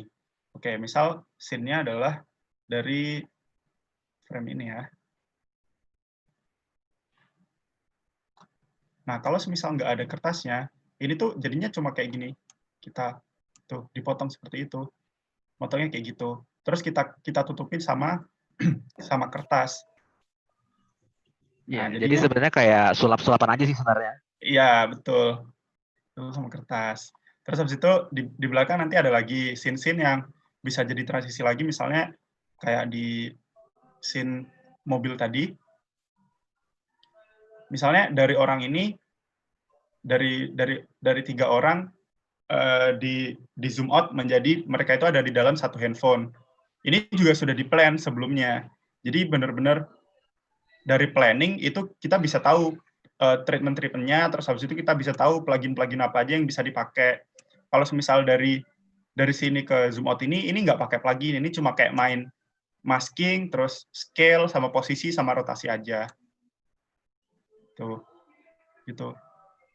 Habis itu dari scene ini, dari scene, kalau kita masuk ke dalamnya, ini tuh sebenarnya scene yang berbeda kan, dari luar sini, dari outdoor sini, terus masuk ke dalam indoor bengkelnya, ini tuh sebenarnya 2 scene yang berbeda. Nih, ini tuh 2 scene yang berbeda, tapi karena sudah di-plan dari awal, kita tuh jadi bisa tahu mana aja yang sekiranya dapat dipakai dan mana yang enggak. Gitu, kita bisa nempelin langsung ke dalam sini. Jadi kayak benar-benar seamless gitu. Gitu. Terus habis itu dari mobil sini, dari dalam bengkel terus keluar, ini tuh sebenarnya juga transisi scene yang berbeda. Ini transisi scene yang berbeda dari sini. Jadi memang dari awal tuh memang sudah di-plan gitu. Biar kita bisa tahu kebutuhan-kebutuhannya. Terus ada lagi di sini transisi dari sini ke transisi ini. Sorry, dari sini deh. Ini tuh kita transisinya pakai seat belt. Jadi seat belt mbak-mbaknya itu ditarik gitu dari ujung layar buat jadi nutupin transisinya. Gitu. Jadi benar-benar dari awal itu harus ke plan biar kita bisa tahu aset-aset apa yang dibutuhin, terus plugin-plugin apa yang dibutuhin. Jadi yang paling penting plan awalnya. Gitu teman-teman. Iya, jadi kalau mau saya tambahin, sebenarnya kita bisa nge-breakdown tipe-tipe transisi itu dalam berbagai hal. Ada yang namanya shape-based transition, jadi kita transisi itu menggunakan benda. Contohnya tadi yang dikasih lihat sama Alvan adalah yang menggunakan kertas. Itu shape-based, menggunakan benda. Jadi ada benda yang lewat, dan itu transform. Ada yang color-based, menggunakan warna. Jadi tiba-tiba mungkin nge-zoom in ke benda dengan warna sama, pas zoom out, dia jadi benda lain, tapi karena warnanya sama, itu orang bisa, oh ternyata udah berubah gitu. Ada juga yang based on movement, macam-macam sih, gitu. Ini ada pertanyaan yang lucu deh. Kak mau tanya, gimana cara ngezoom satu layar keseluruhan tanpa ngegeser asetnya satu persatu? Gimana tuh, Van? Oh, oke. Satu layar keseluruhan tanpa geser asetnya satu persatu. Oke. Jadi gini, aku share lagi ya. Maaf ya Mas, aku langsung tunjukin aja. Nah, jadi sebenarnya bisa kalau misal kita masuk ke dalam sini, sorry. Misalnya kita ambil satu contoh di scene handphone ini. Nah, misalnya kalau misal kita masuk ke scene handphone ini kan, nih katakanlah handphone ini kan di dalam handphone ini udah banyak layer nih. Kan nggak mungkin kan kita ngezoomnya di dalam handphone sini untuk dari luarnya. Ya udah kita precom lagi. Habis dari precom, terus habis itu kita posisinya kita geser deh. Posisi sama scale-nya itu di precomnya. Jadi bukan ada di dalamnya. Jadi bukan ini aku geser satu-satu semuanya gini. Aku geser semua gini, enggak. Tapi langsung dari precom luarnya. Precom luarnya aku geser langsung bisa. Jadi semuanya bisa langsung ikut. Nih. Gitu. Jadi intinya kalau semisal yang di After Effects itu kita perlu manajemen file yang rapi, terus habis itu penyusunan layer yang rapi, terus harus semua layer itu dinamain biar kita nanti nggak bingung. Dari sekian banyak ini kan kita nanti pasti bingung gitu. Katakanlah di sini, di dalam handphone aja, dalam satu scene ini, di dalam handphone itu tuh ada 20 frame, ada 20 layer misalnya. Terus nanti keluar handphone ada lagi 25. Terus misalnya di dalamnya, di dalam plan, ini juga ada lagi. Misalnya plan-nya nanti dibuat gerak-gerak atau yang lain. Misalnya nanti terus di dalam frame 10 nanti ada banyak lagi layer-layer yang lain. Jadi benar-benar manajemen file sama penamaan layering itu penting. Misalnya ini mekanik. Misalnya dari mekanik ini kan nggak mungkin kan aku ngegesernya dari satu ini tuh aku geser semua gitu. Jadi aku precom, terus aku geser composition-nya, position-nya. Atau bisa juga aku pakai kamera. Terus habis itu kameranya dikasih kamera kontrol. Setelah kameranya dikontrol, kita bisa ngegerakin seluruh scene dengan satu kamera movement. Logikanya sebenarnya adalah scene itu jadi kayak diorama. Iya. Betul. Gitu. Semoga menjawab. Jadi buat teman-teman yang kalau bikin di Illustrator suka pakai untitled layer 1, untitled layer 2, layer 1, layer 2. Mohon segera bertobat ya. Termasuk aku loh, Kak. Iya tuh. Waduh, itu sungguh berdosa itu. Tuh. Iya. Nanti aku tobat setelah ini. Baik. Ya, mungkin lanjut ya ke pertanyaan dari Vindi. Hai Kak, saya mau tanya, untuk satu video motion graphic, apakah ada tips khusus untuk bekerja dengan background musiknya? Contohnya bila animasi mengikuti ketukan dari lagu. Terima kasih. Oke. This is a very good question ya, karena sebenarnya kan ketika bekerja dengan musik, kita ada dua approach. Biasanya, dalam ranah kita, seringkali itu lagu yang ngikutin animasi. Karena musik kan sebenarnya kan masuk kalau di dalam antrian produksi itu masuk dalam post production. Jadi biasanya setelah Stilomatic jadi, karena Stilomatic itu kan jadi sebelum kita mulai animate asetnya kan. Nah di situ ketika Stilomatic jadi, di situ musisi mulai jalan. Jadi paralel. Stilomatic itu sebagai acuan buat musisi juga. Jadi animator yang nggak pusing, musisinya tinggal ngikutin. Sebenarnya lebih mudah bagi musisi untuk ngikutin animasi. Cuman ada pada momen-momen ketika di mana kita yang harus ngikutin musik, karena siapa tahu kalian bekerja dengan project bikin lirik video, ya seperti yang tadi ya. Ini kayaknya yang nanya ini lagi ada project bikin lirik video nih. Ya, simple. Start by chopping the pace. Jadi jangan langsung mikir ke animasi yang detail dulu. Tapi pikirin cut to cut yang paling gampang, yang paling sederhana. Pikirin kalian mau ngangkatnya berdasarkan apa? Apakah mau setiap ketukan ada movement atau gimana? Itu kalian plan ahead dari awal. Kuncinya adalah planning. Dan jangan langsung bikin yang susah-susah dulu. Jangan langsung, oh gue mau bikin scene yang ini langsung dulu, karena keren banget.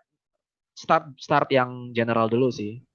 Makanya kuncinya tuh sebenarnya Stilomatic. Ketika Stilomaticnya udah bener, rough animationnya sudah bener, sesuai dengan lagu, di situ baru kalian detailin.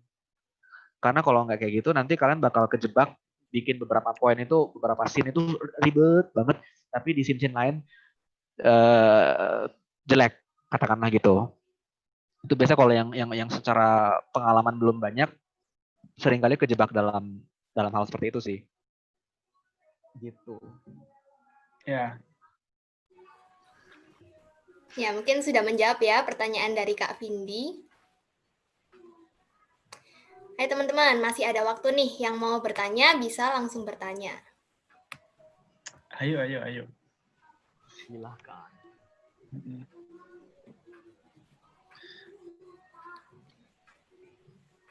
Mungkin aku selingi pertanyaan dari aku dulu nih. Sorry ya, aku orangnya kepo banget. Oke. Nah, aku mau tanya nih soal tadi project yang BTN itu, kan itu ilustrasinya 3D gitu ya. Nah, aku mau tanya dong, itu pakai aplikasi apa ya bikinnya supaya bisa 3D gitu? Well, sebenarnya doesn't really matter mau pakai aplikasi yang mana ya. Cuman kebetulan untuk project BTN itu kita pakai Cinema 4D. Terus untuk renderernya pakai Redshift. Jadi renderer itu sebenarnya adalah engine buat ngerender. Jadi kayak third party yang jadi plugin supaya ngebantu agar hasil rendernya itu lebih bagus. Cuman Redshift itu setahuku dia pakai GPU ya, Van ya? Iya betul Mas. Iya pakai GPU. Jadi ya VGA dan ya cukup menuntut hardware sih. Cuman ada juga teman-teman yang lain yang mungkin lebih nyaman dengan Maya, ada yang nyaman dengan Blender. Cuman kalau di kantor sih kita banyak pakai Cinema 4D. Gitu. Gitu ya Kak. Kalau untuk yang mungkin baru pemula nih, baru nyoba AI, baru nyoba Photoshop gitu, bisa nggak Pak pakai kayak gitu-gitu? Sebenarnya sama seperti software lain yang kita pelajarin, pasti ada learning curve-nya karena pasti ada proses. Cuman aku sih lumayan yang rekomendasiin Cinema 4D ya. Soalnya dia secara interface itu mungkin yang paling gampang. Kalau kamu compare dengan software 3D lain itu, saya dulu pakai 3D Max. Itu ribet banget karena sangat apa ya, kayak ibaratnya kalau kamu ngelihat Illustrator atau Photoshop itu interface-nya kita analogikan seperti sebuah Alfamart. Nah, software 3D itu kayak kamu masuk Carrefour. Tiba-tiba in-depth banget, sangat kompleks, sangat rumit gitu. Jadi cuman Cinema 4D lumayan masih it's quite easy karena memang dia dirancang untuk mendukung motion graphic soalnya. Karena tiap software 3D itu sebenarnya ada plus minusnya, kayak misalnya 3D Max itu sebenarnya lumayan mendukung untuk orang-orang yang belajar arsitektur. Kalau animasi untuk movie mungkin mainnya ke Maya. Kalau Cinema 4D sebenarnya banyak plugins dan fitur-fiturnya itu yang cocok buat MoGraph sebenarnya, terutama untuk modifier dan efektor-efektornya. Gitu. Gitu ya, Kak. Oke, makasih, Kak. Terus ini pertanyaan terakhir nih dari Kak Darren. Penasaran nih, Kak, yang project full 3D seperti BTN habisin space berapa sih? Hehe. Oh ya, puluhan giga sih kayaknya sih, tapi nggak puluhan giga sih, cuman aku lupa juga ya, karena kan belum sempat ngecek juga bisa puluhan sampai ratusan giga sih. Tapi biasanya sih mungkin ratusan giga itu karena result dari renderan sequence-nya sih. Sequences-nya banyak.